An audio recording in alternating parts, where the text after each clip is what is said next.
Hello, कैसे हो दोस्तों।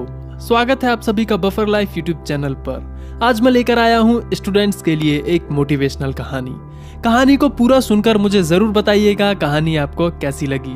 तो चलिए बिना समय गवाए कहानी शुरू करते हैं। काफी समय पहले एक राजा जंगल में शिकार करने गया था। बरसात का मौसम होने के कारण ये अंदाजा लगाना काफी मुश्किल होता है कि कब अचानक बारिश होने लग जाए, और हुआ भी यही। अचानक आकाश में बादल छा गए और तेज बारिश होने लगी। सूरज डूबने लगा और धीरे धीरे अंधेरा छाने लगा। अंधेरे में राजा अपने महल का रास्ता भूल गया और सिपाहियों से अलग हो गया। भूख, प्यास और थकावट से राजा काफी परेशान हो रहा था। कुछ ही देर बाद राजा को सामने 3 बच्चे खेलते हुए दिखाई दिए। तीनों बच्चे काफी अच्छे दोस्त लग रहे थे।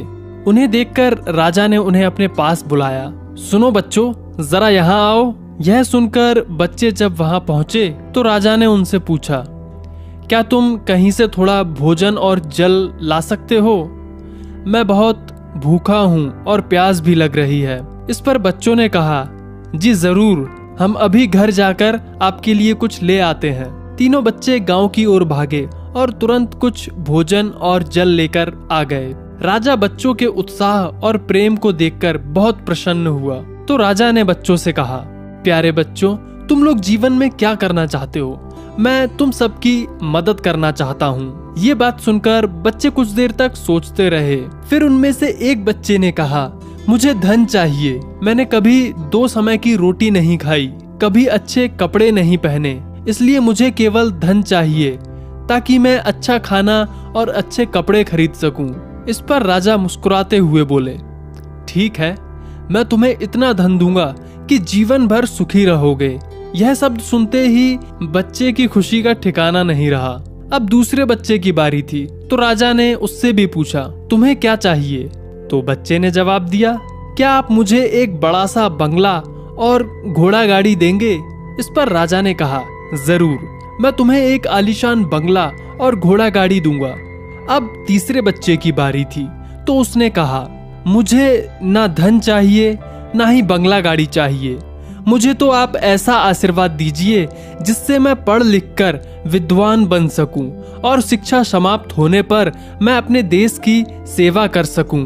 तीसरे बच्चे की इच्छा सुनकर राजा उससे बहुत प्रभावित हुए। राजा ने उस बच्चे के लिए उत्तम शिक्षा का प्रबंध किया। और दोस्तों, वो बच्चा बहुत मेहनती था, इसलिए दिन रात एक करके उसने पढ़ाई की और बहुत बड़ा विद्वान बन गया। और समय आने पर राजा ने उसे अपने राज्य में मंत्री पद पर नियुक्त कर दिया।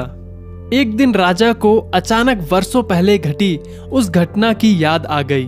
उन्होंने मंत्री से कहा, कई सालों पहले तुम्हारे साथ जो 2 बच्चे थे, अब उनका क्या हालचाल है? मैं चाहता हूं कि मैं एक बार फिर तुम तीनों से मिलूं, इसीलिए कल तुम अपने दोनों मित्रों को भोजन पर आमंत्रित कर लो। मंत्री ने अपने दोनों मित्रों को संदेश भिजवा दिया और अगले दिन सभी एक साथ राजा के सामने उपस्थित हुए। आज तुम तीनों को एक बार फिर साथ देखकर मैं बहुत खुश हूँ। इनके बारे में तो मैं जानता हूँ, पर तुम दोनों अपने बारे में बताओ। राजा ने मंत्री के कंधे पर हाथ रखते हुए कहा। जिस बच्चे ने धन मांगा था वह बहुत दुखी होते हुए बोला, राजा साहब, मैंने उस दिन आपसे धन मांगकर बड़ी गलती की। इतना सारा धन पाकर मैं आलसी बन गया और बहुत सारा धन बेकार चीजों में खर्च कर दिया। मेरा बहुत सा धन चोरी भी हो गया और कुछ एक वर्षों में ही मैं वापस उसी स्थिति पर पहुंच गया जिसमें आपने मुझे देखा था। अब बंगला गाड़ी मांगने वाला बालक भी अपना रोना रोने लग गया। महाराज, मैं बड़े ठाठ से अपने बंगले में रह रहा था, पर वर्षों पहले आई बाढ़ में मेरा सब कुछ बर्बाद हो गया और मैं भी अपने पहले जैसी स्थिति में ही पहुंच गया हूँ। उनकी बातें सुनने के बाद राजा बोले, इस बात को अच्छी तरह गांठ बांध लो। धन संपदा सदा हमारे पास नहीं रहते, पर ज्ञान जीवन भर मनुष्य के काम आता है और उसे कोई चुरा भी नहीं सकता। शिक्षा ही मानव को विद्वान और बड़ा आदमी बनाती है।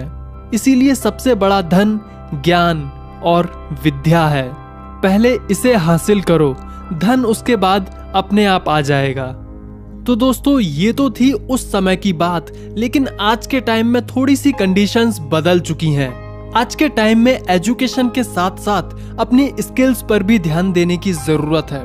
जैसा कि हम लोग आजकल देख रहे हैं, कंपनियों से अच्छे खासे इंजीनियर्स को जॉब से निकाल दिया जा रहा है।